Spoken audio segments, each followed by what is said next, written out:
Kw'isoko. Kw'isoko ni ikiganiro mushikirizwa mukagitegurirwa n'urunani rw'amaradiyo Radio Inzamba agateka kawe, Radio RPA ijwi ry'abanyagihugu na Radio Television Renaissance. Haraheze imyaka ibiri ifumbire ihingurwa n'uruganda Fomi itanguye gukoreshwa n'abanyagihugu mu Burundi. Mu kiganiro kw'isoko cyo kuri uwa kabiri gitugutu mu 2021 twashimye kubaza abarimyi bo mu mihingo itandukanye y'igihugu kugira ngo barimbure umwimbu baronse inyuma yo gukoresha iyo fumbire mu ndimo zabo. Muri kumwe na Emile Nibasumba, ndabahaye ikaze.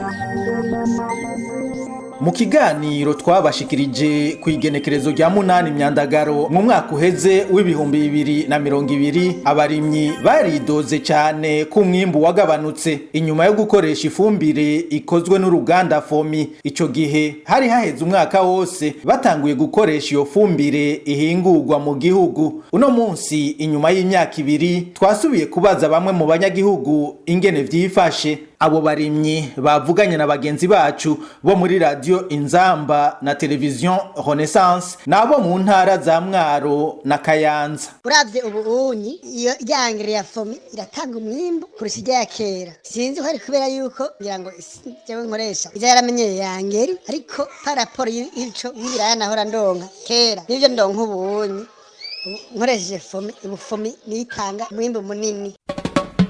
Aho twateza DAP nk'ikiro kuwa Fomi tugwiza na kabiri, kandi ariko raraba n'umwimbu ntumeze co kimwe. Yaba byashoboka twasubiye kuzoronka wawundi wa DAP wa kera. Mwibango bashobora gushiramo akavigride kamwe, ariko ubu wa Fomi ntushobora kugira akavigride kamwe ngo bikunde kuko ucumengo nta kintu washizeyo. Igihe uruganda Fomi rwatangura guhingura iyo fumbire twarabashikirije ico bamwe mu bahinga bo muri urwo ruganda nyene hamwe nabo mu bushikiranganji bw'uburimyi n'ubworozi bayivuze ko ico gihe batubwiye ko leta yafashe ingingo ya gihutihuti yo gutangura gukoresha iyo fumbire, kandi ivyigwa vyo gushinga neza ivyo ishigwamwo bitarahera. Uno munsi abo bahinga batubwiye ko kugira ngo haboneke neza ivyosubira guhinyanyugwa muri iyo fumbire hategerezwa guhera n'imiburiburi imyaka 3, haheze imyaka 5 hoho vyokoroha cyane kurimbura iyo fumbire. Ku bwabo bahinga, abo bahinga nyene bagasigura ko kubera leta y'u Burundi yahisemo gutangura gukoresha iyo fumbire bidakunda ko ivyo vyigwa bibandanya kiretse barindiriye iyo myaka igahera. Umwe muri abo bahinga akaba yatubwiye kandi ko umwimbu ugabanutse canke wiyongereye uwemeza ko biba bivuye ku ifumbire Fomi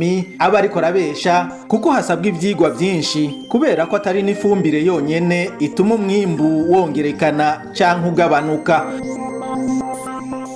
Mu kiganiro kizokurikira tuzobabwira ibijanye n'ivyigwa mpuzamakungu vyakozwe ku ikoreshwa ry'ifumbire mu Burundi. Ikiganiro kw'isoko kikaba kigarukiye ngaha. Mwari kumwe na Emile Nibasumba, naho ubutaha.